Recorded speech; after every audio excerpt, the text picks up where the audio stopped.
gamutin lahat ng tao din sa Pilipinas. Napakarami po natin. Si Doc, he always advised the patient, just go to a nearest chiropractors in your place. So, sa lahat ng mga chiropractors na legit dito sa Pilipinas, sana po, magsama-sama po tayong lahat, mag-unite tayo, na kung meron mang hindi talagang magandang binabato sa atin, sana po ipikgol niyo rin po tayong lahat. Okay, may tanong na si Bobby, no? Pakapunod ako si Bobby. Ano daw yung ratio ng mga pasyente araw-araw?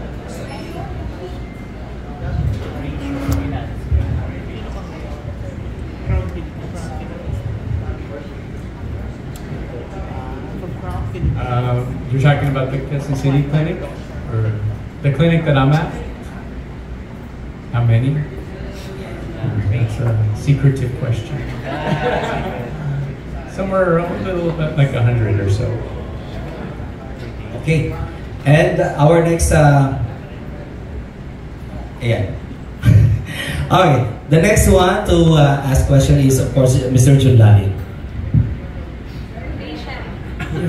Okay. Actually, Doc and Patricia, even before you came here, Doc Rob, in Manila, always I really wanted to go to San Diego whenever I'm in California, in Beverly Hills, because even then you're getting famous already, not only with the Filipino community in Southern California, but also with my American friends, no? Di ba? Ang dami, tama Patricia, di ba? Ang daming, hindi, kasi iba, kala nila, mga Pilipino lang nagpupunta kay Doc Rob in the States, pero famous din siya even sa mga iba't ibang nationalities, di ba?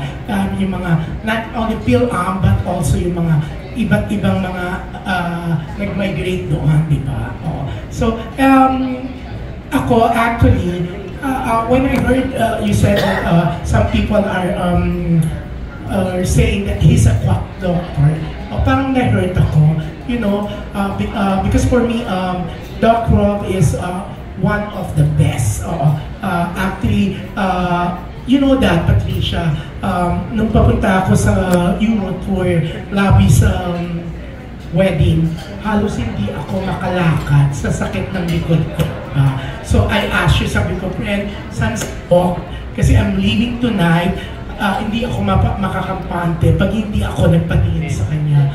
And ang galing, dahil tama yung sinabi niya, hindi 1 hour, huwag kayong mag-expect kasi massage yun, di ba?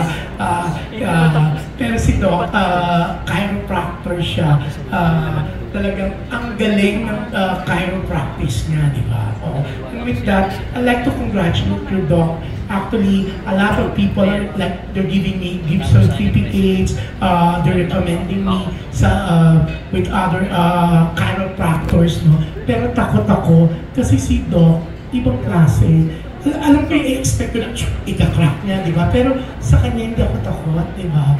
Napakagaling na doctor. Ako kasi, sinabi mo naman, di ba? Hindi na ako magtatanong, sasabihin ko na lang yung experience ko. The best. Dr. Rob is, for me, the best. At alam ko, like me, may mga celebrity na nagpupunta sa kanya na nagbabayad talaga, di ba? Oo. So, Doc, congratulations, and don't mind those people that say you're a quack doctor, kasi it's not true.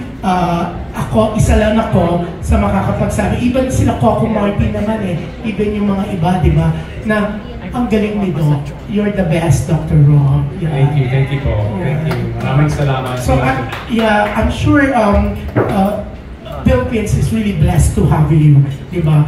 You decided to migrate here 8 years ago. So, congratulations. And Patricia, itong immune boost mo, ako, eto na hindi na rin ako magtatanong, pero the best din yung immune boost mo. Kasi lalo na pag magta-travel ako, talagang I make sure na dala-dala ko siya. I'm taking it. So, grabe, na-energize ako. Thank you. I'm not gonna ask you anymore any question kasi the best. kayo for thank you. Okay, next. Coming from you, June, nakakataba ng puso talaga. Alright. Okay. Doon sa mga nakapagtanong na gusto na kumain, pwede na po kayong kumain. Ano? Oo. Basta ano lang, just feel at home lang po. Correct. Nakuha po kayo ng food, tapos balik kayo dyan. Kung gusto niyo pong magtanong, pwede po. Okay. Pwede ba naman kung sino-sino mga celebrity na patients ni Doc Rob? Maraming celebrities ako. Sa bawal pangalanan. Sino? Yeah.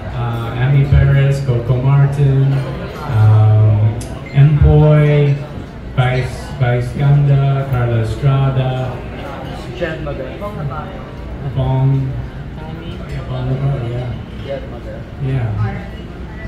Armina, Mary Ramsey, his wife, And Pilar Mateo. and Pilar, Geneva Cruz. Yeah. Wow. Okay. Chris Lawrence, Chris Lawrence. Yes. Shuri. Sheree, Manson. Minsan. Okay. Still a patient. Okay, next to ask question is John Fontanilla.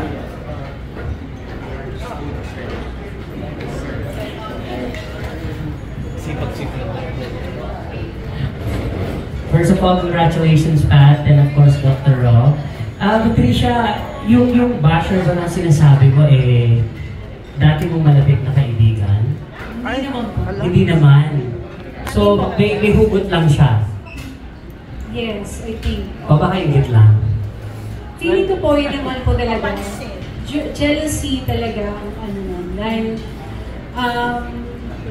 ang nakakatuwa naman na yun, kasi minsan pag tinitignan naman namin yung mga ibang nagko-comment naman, pinagtatang daw nila talaga si Doc Rao. Pero sabi ko nga, much better na lang din na wag na lang din namin basahin yung mga comment or yung mga sinasabi ng basher sa amin. Pero ito lang naman kasi kaya namin to binabrought up right now is para din sa public natin na wag silang basta-basta naniniwala sa mga kung ano-ano pong kumakalat na balita sa Facebook, mga ganyan, social media. Kasi ang alamin muna po nila, pag meron pong sinabi, alamin nila talaga yung katotohanan.